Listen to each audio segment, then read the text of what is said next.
and welcome to another episode of Life Telos' First Principle. My name is Michael Dwan Herrick. I'm a psychotherapist and a life coach in private practice in London. If you followed this series, you know that I believe we can find a purpose of life by rooting it in biology and what life requires and does. When we align our lives with this, we flourish. And when we're misaligned with this, we become dysfunctional and we suffer.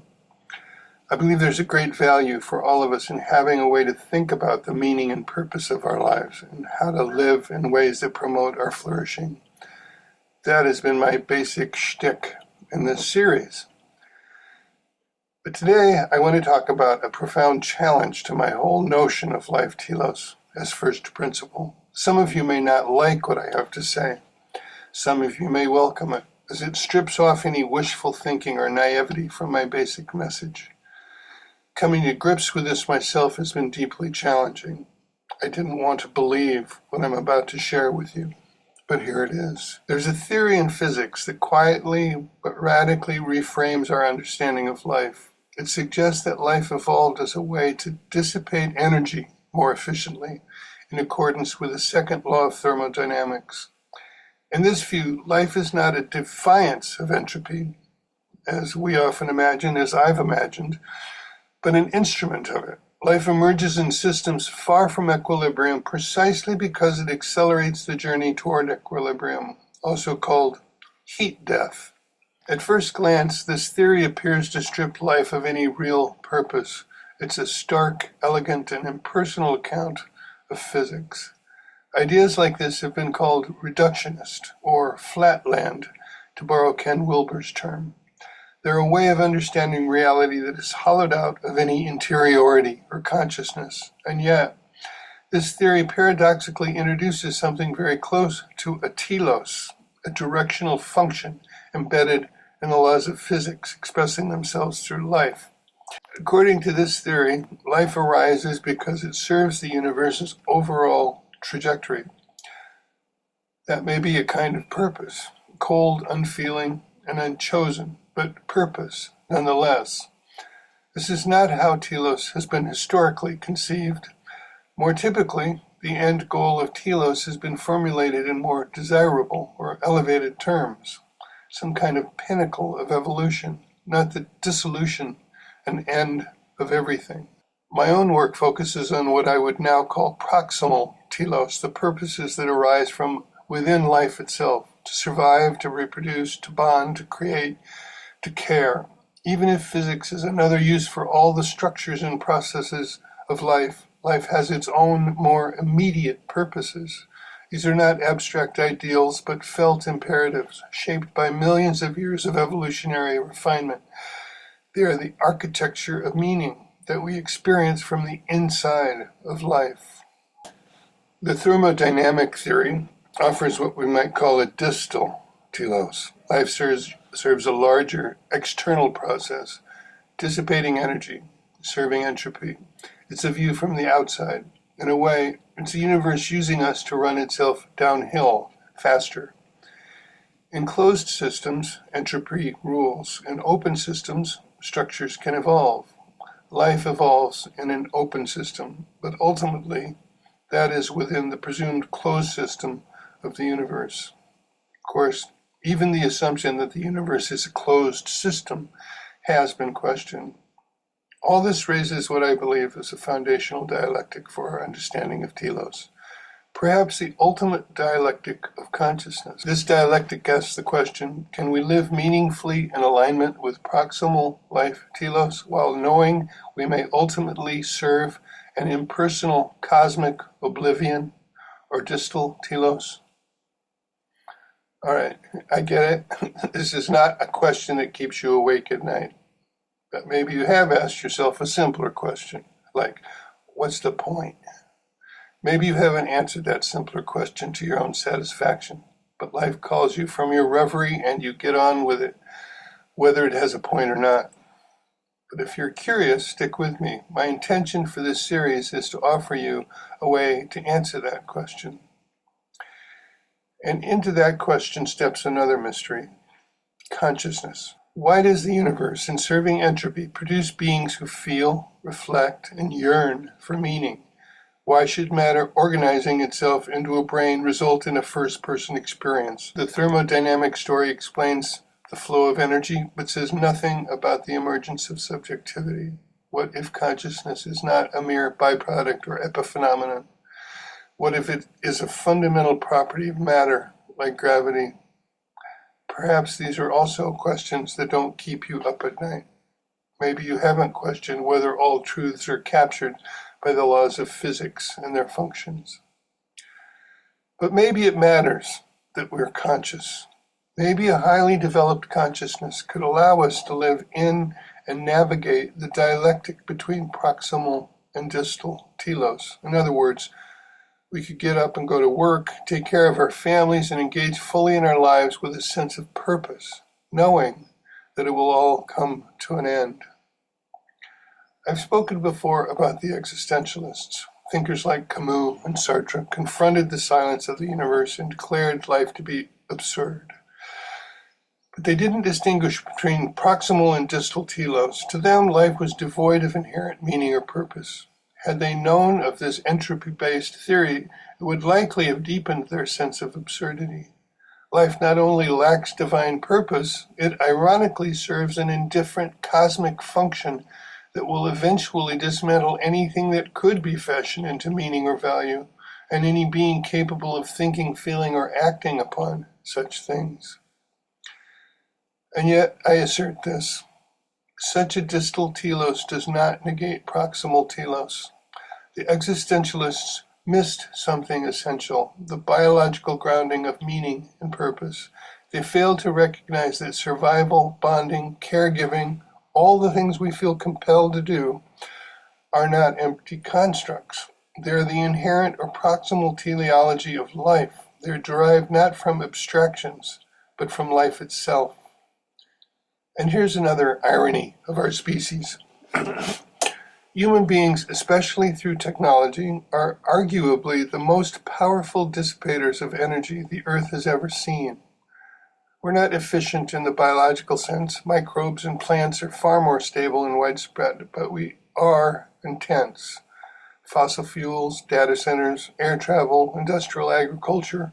We burn through planetary energy at a staggering rate.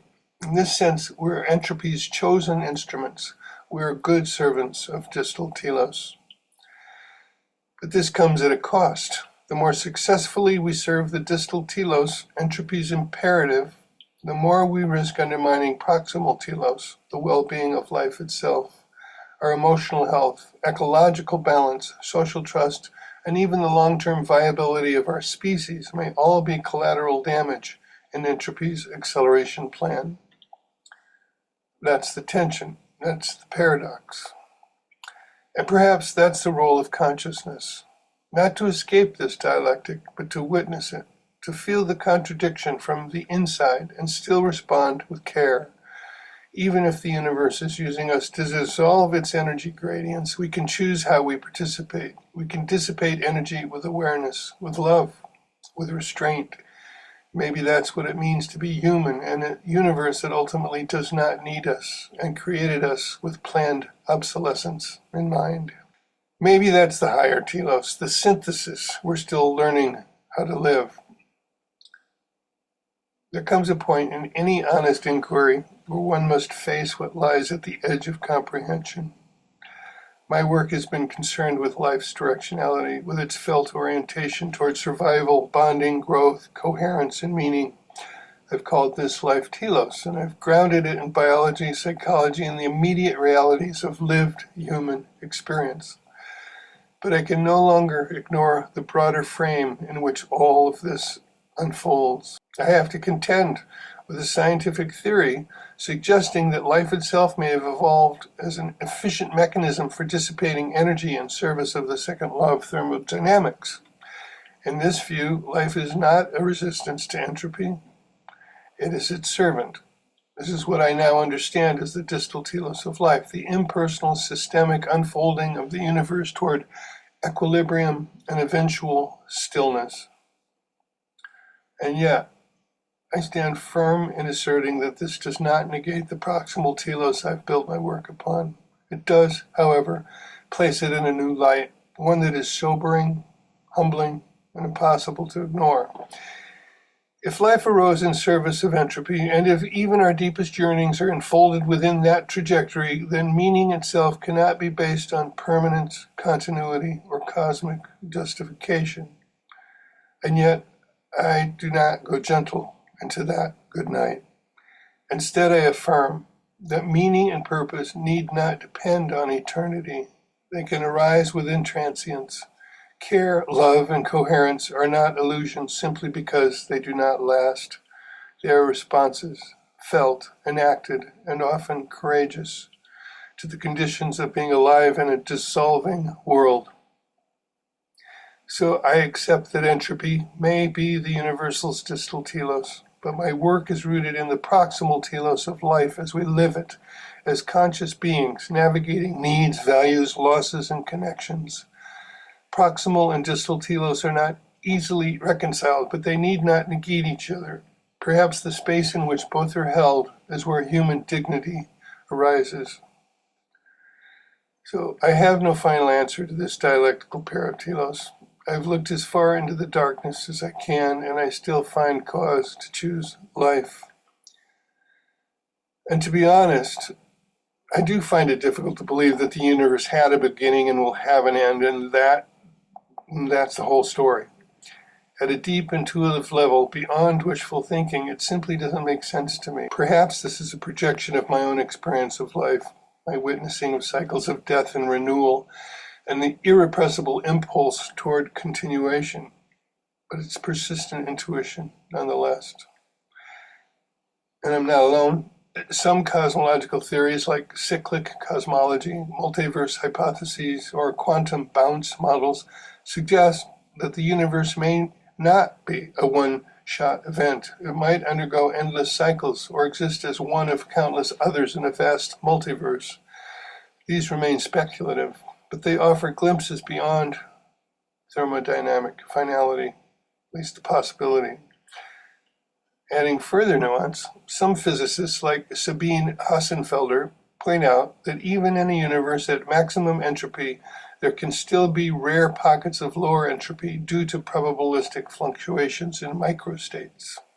In a universe as vast as ours, these low entropy regions could theoretically be large enough to support the emergence of life again and again. This doesn't contradict the second law, because the law describes tendencies, not absolutes. Order can and does emerge within disorder, as long as the total system trends toward greater entropy. So even in a universe trending towards stillness, the possibility of life may never fully vanish.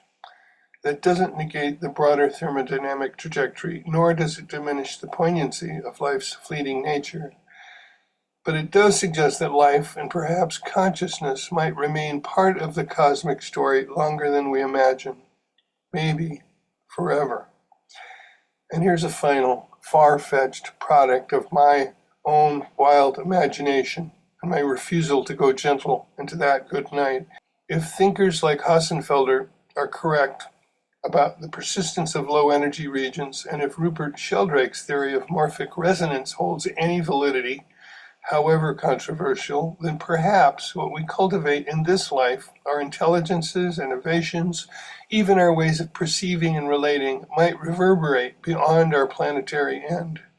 Sheldrake's theory suggests that natural systems inherit a kind of collective memory from previous similar systems.